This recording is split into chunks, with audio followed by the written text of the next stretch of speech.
In the world of facility management and professional cleaning, the products we use and how we choose them can make a big difference in safety, health, and efficiency. That's why researchers at Penn State are hosting a virtual focus group to better understand how cleaning professionals and facility managers select and use cleaning products in their daily routines. With me today is Dr. Gavin McGregor Skinner, Senior Director at ISSA, who has some insider information on a project you need to know about. Gavin, welcome. Hi Jeff, how you doing today? I'm doing good. Hope you are as well. Let's talk about this focus group. Those two words, focus group, might scare people away, but this one is important. Tell us about it. How often, Jeff, does the cleaning industry, and I mean the cleaning industry that cleans anything, we're not just talking about residential, commercial, industrial, we're talking about anyone who cleans, who uses a cleaning product that has chemistry, cleaning ingredients in it, that cleans anything. How often do we get an opportunity to have a face-to-face discussion over the virtual internet? We're going to do this virtually to ask them about decisions that they made on how to clean the built environment so that we can use those answers to better develop education and training materials. That all sounds good, but how's this going to work? Well, we are funded through the EPA, the federal government, in our Making Safer Choices program.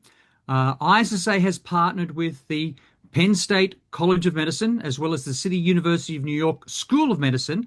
We've been running this program now for nearly a year.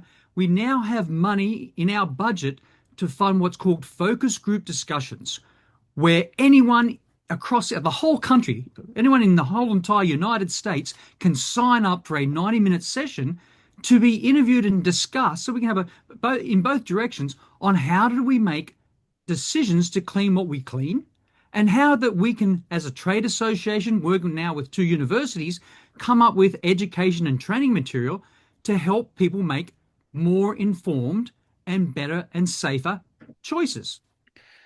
So, Gavin, I'm looking at the event flyer right now. I believe folks can register with a QR code.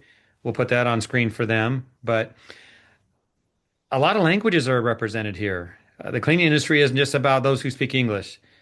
This is important when we think about everyone that does this work.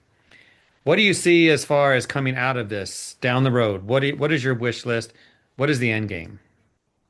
The end game here, Jeff, and you've mentioned that we're doing this in 5 languages: English, Spanish, Nepali for people from Nepal, Portuguese, and Haitian Creole. And you might say, well, where'd you get those languages from? We conducted a survey earlier this year, and we found that the respondents, the people, the facility managers, and the cleaning professionals that responded in our survey spoke those languages. We then mapped those languages out to the zip code. So now we're going through focus group discussions, Jeff, where we're going to say, oh, okay, everyone cleans, you clean with cleaning products. How did you make those decisions? How can we help you make better informed and safer decisions? But how about, Jeff, when we do a training program, it's not just a generic training program. We actually do a training program for the 2 zip codes in Philadelphia or the 3 zip codes in New York City because we know exactly what cleaning products are being used by the cleaning companies. So then we develop training programs that actually come down and focus on the local level, at the zip code level, based on the tools, the equipment, and more importantly, the cleaning products and the chemicals in those that the companies are telling us that they use. As you would say in your native tongue, that's brilliant.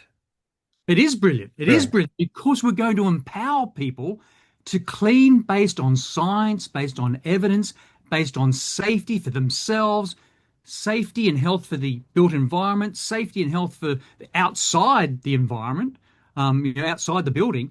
And we're going to be able to tailor our generic training material and then tweak it a little bit based on their responses in our focus group discussions to give them exactly what they need. So the cleaning professionals and the facility managers can say, I have a budget. This is what I spend it on. And I spend it on because I've made an informed decision. And here's how I made that informed decision based on the cleaning products and the cleaning ingredients, the chemistry that's in those products, and how they were designed by the manufacturers to be designed to clean different surfaces.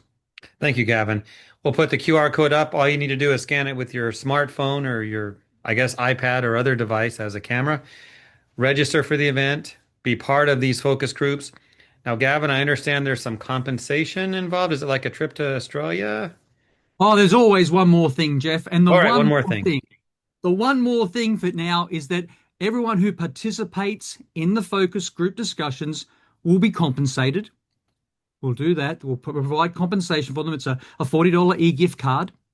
But more importantly, participation is the key here. This is a golden opportunity for people actually to tell us how they made decisions to clean and also give us ideas on what they need help with through training and education to make them clean better. So again, we can say, yes, our industry is cleaned by cleaning professionals.